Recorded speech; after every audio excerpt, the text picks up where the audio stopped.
Greetings, friends. This is Dr. Richard Marks, and welcome to A Murder Most Foul, The Life of a Hitman, a reading of my unpublished novel, In Chapters. I hope you'll enjoy it. Chapter 24, Then. New Digs. Sek's apartment was pretty basic. He pointed to his spare room. "You can bunk here until you find a place.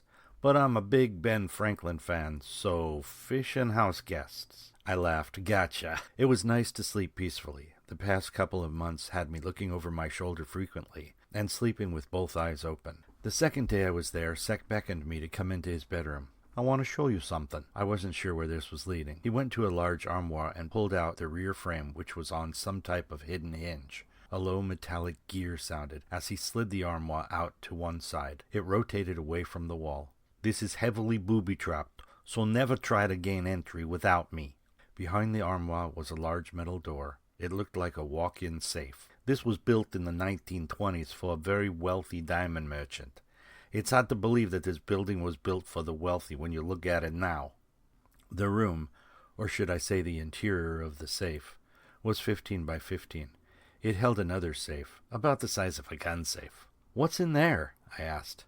"Documents. It's rigged to Boyne, if opened incorrectly. In fact, it would send up this entire room, maybe the entire building."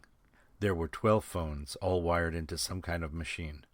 The routing on the phones is so complicated, they are untraceable. "Where did you learn all this?" "Same place as you," he laughed. Sarge had been around a long time. Even so, I wouldn't have wanted to go hand-to-hand against him.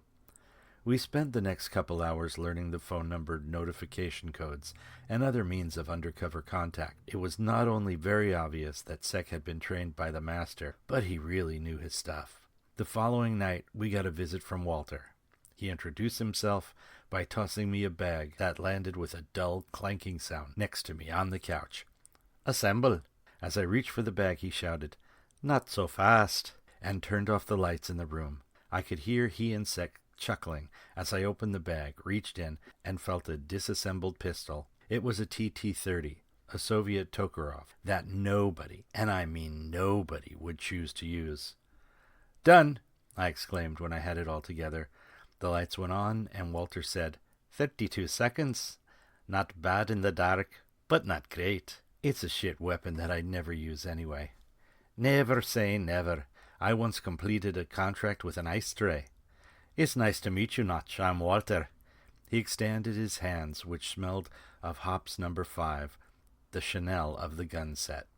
We spent the next few hours talking about our overseas experience and our optimum choices of firearms. Walther asked me, "So what are your go-tos, Booth or Aussie?" "Booth or Aussie?" I questioned. "Yes, Booth is reach out and touch someone, and Aussie is snake in the grass, or snake in the storm drain."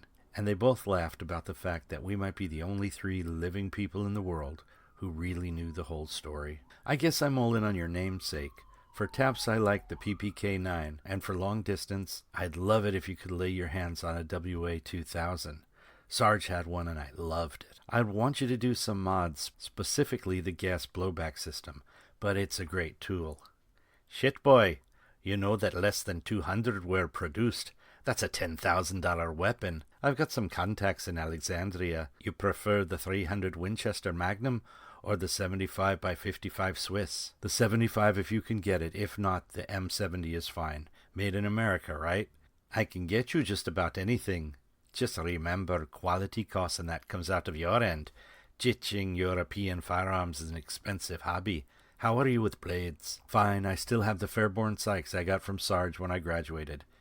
"Me too," they both said in perfect unison. Sek patted his ankle and Walt patted his side. More talk. Walther left, and lights out at 03:30. I wonder if Walther felt safe going home so late, and that made me laugh to myself, even though I could plainly see he had 3 guns on his person. I spent a couple of weeks at Sek's before getting my own place. It was a really nice apartment, but when Sek saw it for the first time, he didn't approve. "Who the fuck are you, Zsa Zsa Gabor? This place is too ostentatious. Besides, it's expensive as hell in this town. This'll bankrupt you in a year. You're better off getting something in a cheaper neighborhood and throwing some bucks into security. I've got people for that. Oh, like an apartment with a bank vault? I joked. From your lips to God's ears, asshole, but it wouldn't hurt. Candace Bergen lives in this building, I bragged. So what? You expect to marry her? Find another place. Let's imagine for a second that you, Mr. Grim Reaper, come under some police suspicion and they pay you and your wife, Candace Bergen, a visit. How the fuck are you going to explain where your money comes from? I'll tell them Candace pays for everything 'cause I'm such a good lay. Such an asshole. Move! Yeah, I'll move to some shithole neighborhood like you. Just fuck off and get me another beer. Jawohl, mein Führer.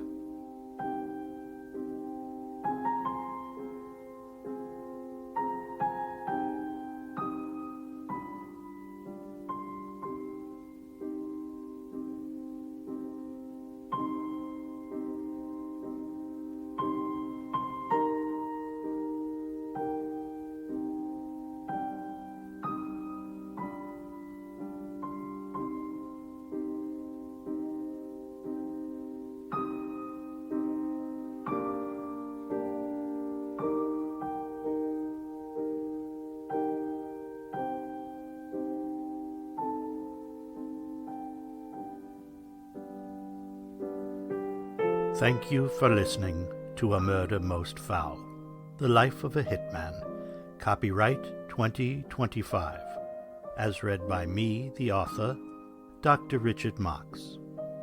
A new chapter will be posted each week. A Murder Most Foul is produced and recorded at Batavia Studios in Jakarta. This podcast and A Murder Most Foul, The Life of a Hitman are solely works of fiction, and any similarities to persons living or dead are merely coincidental. The music used in this podcast is the second movement of Franz Schubert's Piano Trio in E-flat, Opus 100.